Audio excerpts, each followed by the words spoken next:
वसुदेवसुतं देवं कंसचाणूरमर्दनं देवकी परमानन्दं कृष्णं वन्दे जगद्गुरुं। श्रीकृष्णं वन्दे जगद्गुरुं। श्रीकृष्णं वन्दे जगद्गुरुं। भगवान श्री कृष्ण और बलराम के रंगभूमि में आने पर चाणूर एवं मुष्टिक ने उन्हें मल्ल युद्ध के लिए ललकारा। श्री कृष्ण चाणूर और बलराम जी मुष्टिक से जा भिड़े। भगवान श्री कृष्ण के अंगों की रगड़ से चाणूर की रग रग ढीली पड़ गई। उन्होंने चाणूर की दोनों भुजाएं पकड़ ली और बड़े वेग से कई बार घुमाकर धरती पर दे मारा। चाणूर के प्राण निकल गए और वह कटे वृक्ष की भांति गिरकर शांत हो गया। बलराम जी ने मुष्टिक को एक घूसा जमाया और वह खून उगलता हुआ पृथ्वी पर गिरकर मर गया। देखते ही देखते कंस के पांचों प्रमुख पहलवान श्री कृष्ण और बलराम द्वारा मारे गए। भगवान श्री कृष्ण और बलराम की इस अद्भुत लीला को देखकर दर्शकों को बड़ा आनंद हुआ। चारों ओर उनकी जय जयकार और प्रशंसा होने लगी, परंतु कंस को इससे बहुत दुख हुआ और वह चिढ़ गया। जब उसने प्रधान पहलवान उसके मारे गए और बचे हुए भाग गए, तब उसने बाजे बंद करा दिए। कंस ने अपने सेवकों को आज्ञा दी कि वसुदेव के लड़कों को बाहर निकाल दो, गोपों का सारा धन छीन लो और नंद को बंदी बना लो तथा वसुदेव देवकी को मार डालो।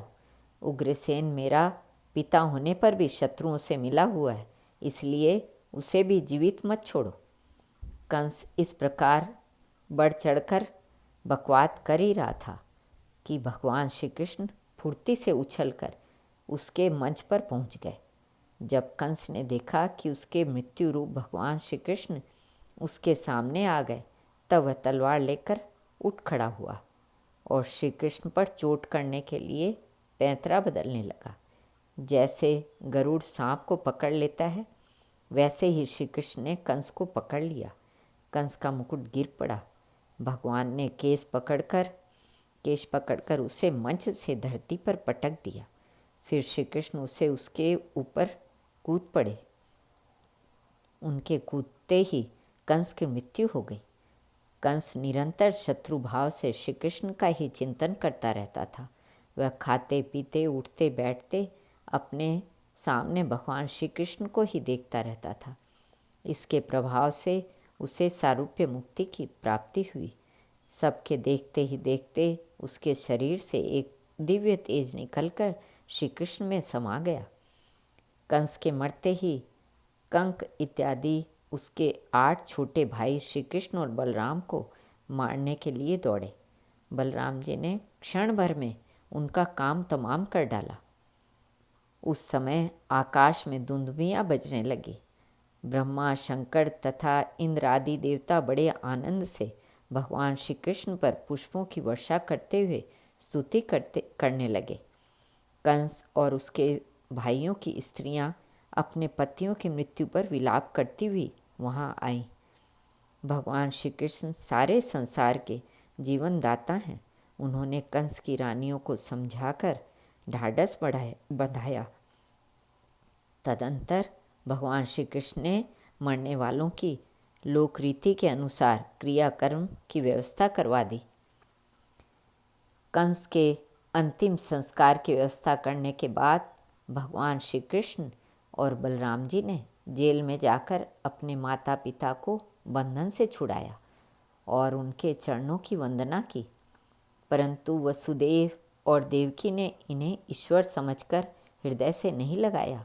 वे सोच रहे थे कि हम भगवान को अपना पुत्र कैसे समझें।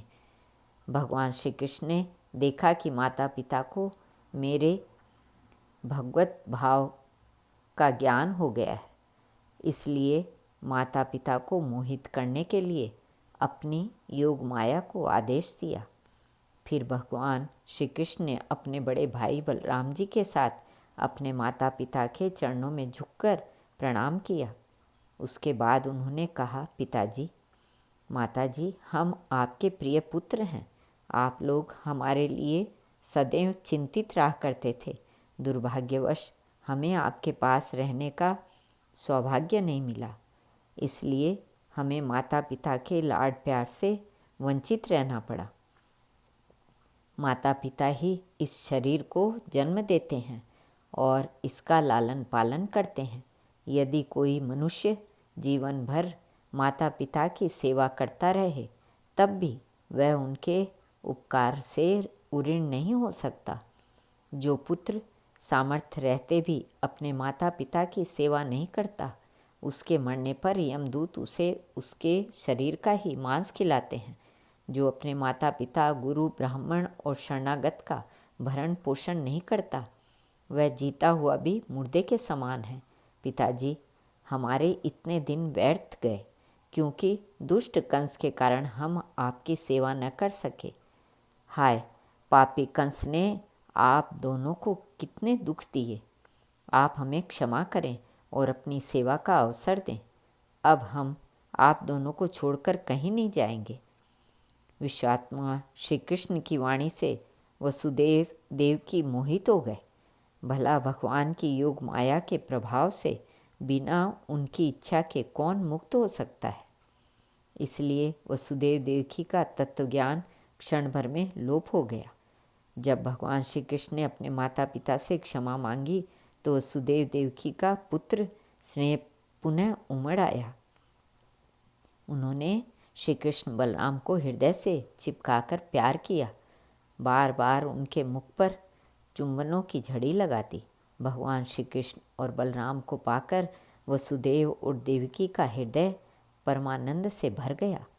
वे भगवान के स्नेह पाश में बंधकर पूर्णतः मोहित हो गए।